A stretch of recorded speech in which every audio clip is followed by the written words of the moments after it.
Hello, folks, and welcome back to Transportation Inc. We are now on Chapter 11 of the original story mode. This one is called Bankruptcy. It looks like we're going to get some bigger cargo planes and jets, which sounds lovely. And we're going to start off in New York. We have to purchase 10 passenger planes, 10 cargo planes, and then go bankrupt. Okay, so we have the entirety of the United States to work with, and there is no competition. So we're going to find a good starting point here, and then we're just going to let this game put it in time-lapse mode and let it go. Just taking a look here, we'll start off at kind of a centralized point and work our way out to make sure we have the basic things needed. Again, just purchasing the depot, the managers to get the bare minimum covered, and then we can start building out from there. Eventually, we will get airplanes and all that other stuff because we have to run the scenario. And one of the things that still kind of bothers me about this game is how airports are laid out. Like, Syracuse has an airport, but New York City and Albany both do not. Boston, I can't tell. It doesn't look like Boston has one, but Providence does.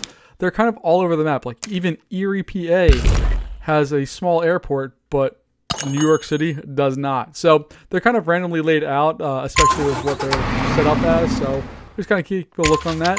But we're going to put this in time-lapse mode, make it go a little faster, and I'll add some commentary along the way. But this one is really not a big deal. It's just a grind. You have to go through and build all the stuff, and then once you have your plane goals met, which is cargo and passenger planes, then basically we're going to go through and make sure everything goes bankrupt by essentially just making sure that everything that you own is free. We'll show that in a little bit. Let's go ahead and start with the time-lapse.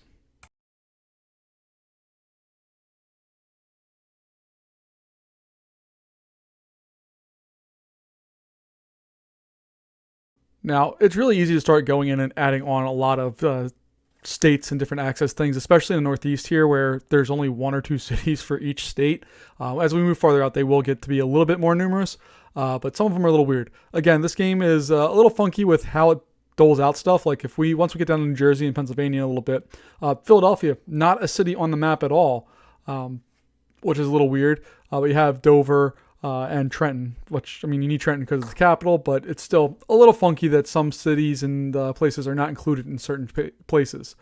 So we're going through, we're just trying to add on our airports, trying to set up flights and kind of get things established. Because again, airports are not really all that super useful. You can only fly to certain places, have to have certain size planes, and sometimes I go in places that just make no sense.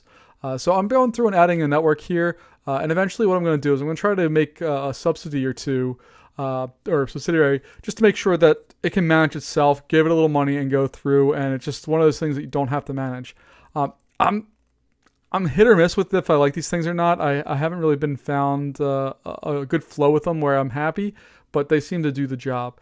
And the planes here are great, but it's, again, a lot of work. I'm going through and just added these 4 states on with the 100% idea here that we're going to go through and add a subsidiary right in and make sure that I don't have to deal with those states. I can just kind of build on there.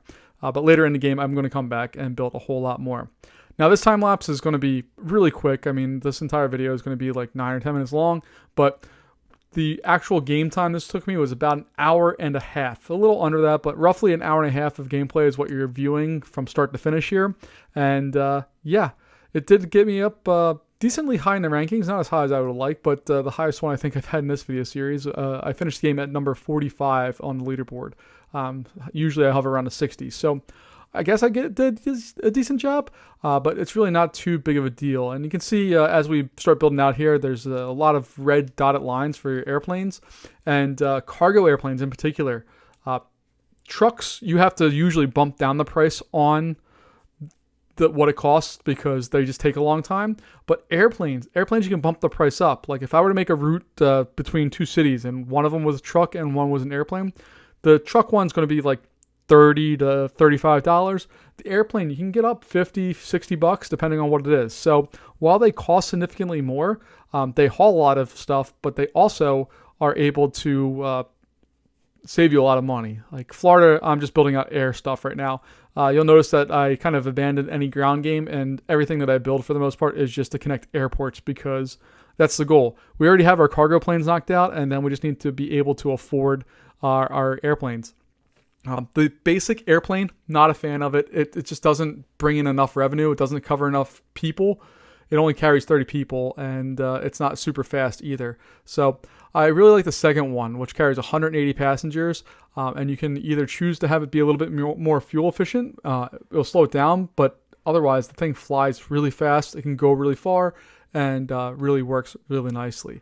We're going to slow this down here in just a second as we go over the conditions for winning as we prepare to purchase our last airplane for this mission.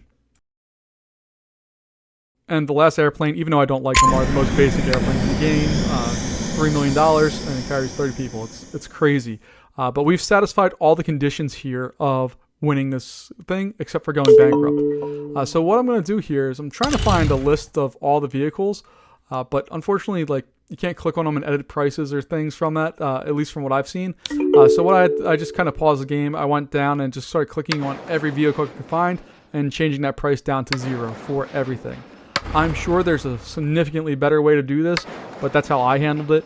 And we went through, got everything down to 0 except for the companies that I kind of own. They do their own thing, but essentially we did that, and yeah, just a matter of going through and knocking the price down to 0.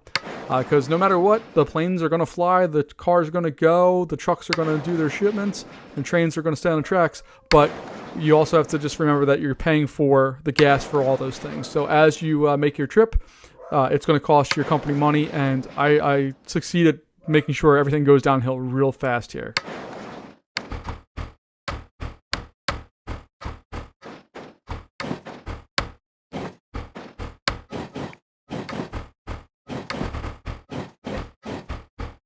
And it looks like I have everything down to 0 as far as pricing goes, and you'll see that everything's full because it's free trips everywhere, and our money's going down, and there we go. We've won, number 45 on the leaderboard.